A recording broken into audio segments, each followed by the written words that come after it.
This is a continuation of my series on the EIC Accelerator after I requested a bunch of information directly from the European Commission through an official request. So this is going to look at the EIC Accelerator success rates for step 2. Some of this stuff was already public. So if you look at the top level success rate, they were public for, let's say, like 70% or maybe 50% of the course. They didn't always publish the numbers, but now I have more granularity because I have the country breakdown and I also have the industry breakdown, which is usually not public. So this is all new information. So first of all, I'm starting 2021 because the EIC Accelerator underwent a lot of changes. So 2021 is a very good starting point. The success rate for step 2 was about 18% in 2021 when it launched. So the first stage, you can watch the other video, and now this is the second stage, we have 18%, and then it grew slightly, 21%, and then again to 24%, and then it started growing even more. In 2024, it was 35%. So you could see from the launch, it actually started growing, and it peaked in 2024. 2025, it started falling to 14%,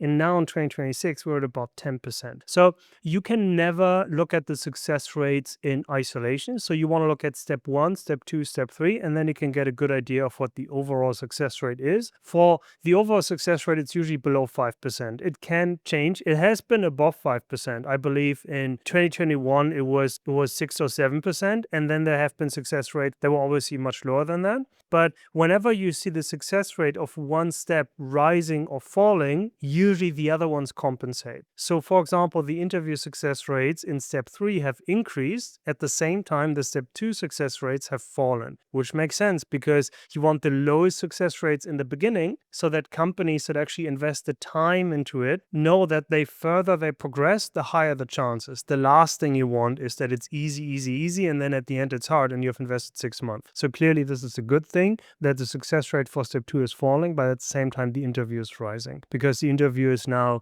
between 40 to 50%. So this is a very good thing. If you go to an interview, you know there's a 50% chance that I'm going to get funded. These are very good odds. In step 1, we saw that Italy, for whatever reason, was leading the submissions, but they had a relatively low success rate. Now we have Germany leading, and then Israel and France and Spain are the follow-ups. But what is really important, obviously, is the success rate in step 2, because it doesn't matter how many proposals you send in, it matters how many proposals you get through the stage.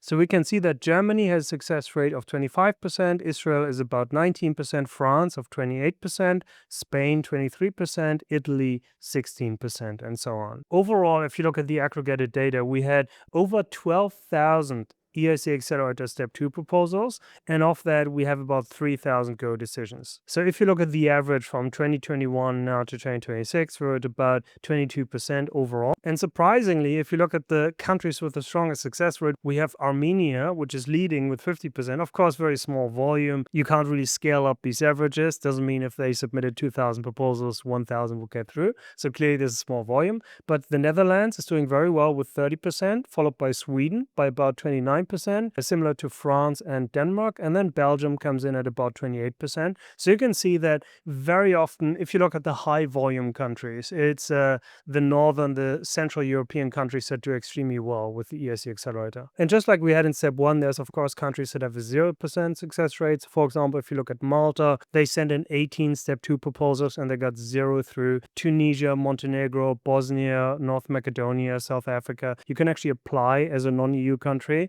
or as a non-associated country. So Norway and so on, they're obviously third countries, but there are other countries outside of that realm that are actually not part of Horizon Europe, but they're allowed to apply. And if they then actually create an entity within an eligible country, then they can potentially obtain the grant. I'm not aware of this ever having happened, but then again, I'm not aware of all the companies doing that. So I'm sure this has happened before, but this is why you see all of these other countries. So Singapore, even Thailand. And then to the industry, once again, similar to step 1, we got health leading, and then ICT, engineering and technology. ICT is software, so you can see that this is not too surprising. Again, there's a very natural fit between engineering and on the other side, medtech, health tech, biotech, and deep tech, because they're very often very IP heavy, but it's the second most common industry by applications. So you can see that because there are so many software companies and software is extremely important, it's basically synonymous with tech. If you say tech, very often you mean software, but you can also see energy, transport, food, construction. There's a bunch of industries: agriculture, buildings, real estate.